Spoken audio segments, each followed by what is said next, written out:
parole aux associations.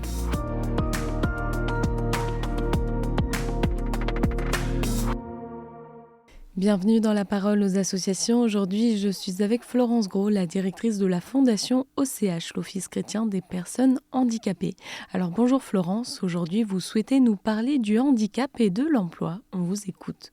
Alors aujourd'hui, je souhaiterais profiter de la 29e édition de la Semaine de l'emploi des personnes en situation de handicap qui aura lieu bientôt, du 17 au 21 novembre, pour évoquer avec vous le handicap dans le monde du travail.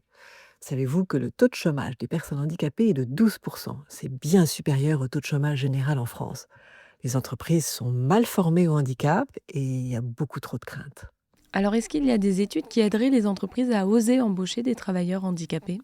Le cercle Vulnérabilité et Société, qui étudie concrètement la manière dont les vulnérabilités du champ social et de la santé peuvent devenir un véritable levier de développement économique et social, a fait une étude sur l'influence des travailleurs en situation de handicap sur la performance des organisations. Et le résultat de cette étude montre que la personne handicapée favorise l'engagement, la capacité d'innovation, la cohésion interne. Les personnes en situation de handicap sont plus enclines à résoudre des problèmes complexes. Elles sont adaptables et flexibles, tout ce qu'une entreprise peut chercher.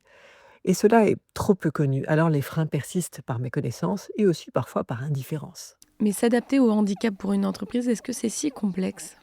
Les situations de handicap sont multiples, alors les adaptations sont en conséquence. Deux images me viennent en tête pour répondre à votre question. La dynamo d'un vélo et le roseau. Pour qu'une personne en situation de handicap puisse développer ses talents, il y a bien souvent un temps d'accueil, d'écoute, d'adaptation pratique. Les entreprises résistent. C'est un investissement en temps, mais un investissement heureux. Un peu comme une dynamo sur un vélo. Avant d'offrir un bel éclairage, il faut fournir un effort supplémentaire de pédalage. Cela vaut le coup. Par ailleurs, trop souvent, le monde du travail est conçu comme la seule juxtaposition d'individus compétents qui n'ont pas le droit d'être vulnérables. Mais la vulnérabilité fait partie de la condition humaine. Certaines personnes handicapées, tout en l'assumant, ne peuvent la cacher.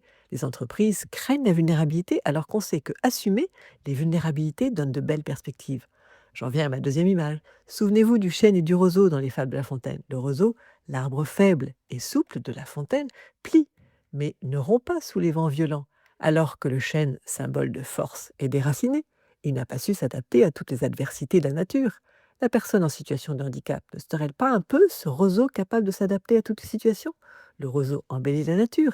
La vulnérabilité assumée est un vrai potentiel pour l'entreprise. Et alors Florence, quel est l'objectif de cette semaine de l'emploi des personnes handicapées? Pourquoi est-ce que c'est si important? L'objectif de cette semaine est de faire se rencontrer les entreprises, les politiques, les associations, la société civile et bien entendu les demandeurs d'emploi en situation de handicap.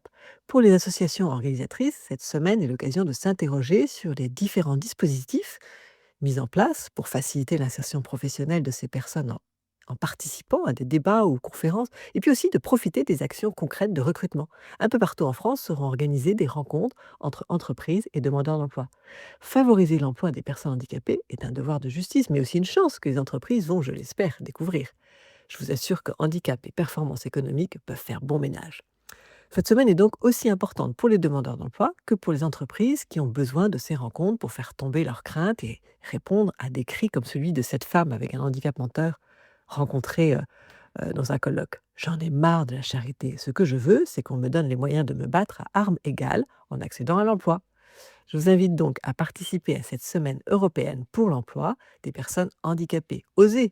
Toutes les informations sont sur seeph.fr. Eh bien merci pour ce partage Florence, très belle journée à vous et à bientôt. La parole aux associations.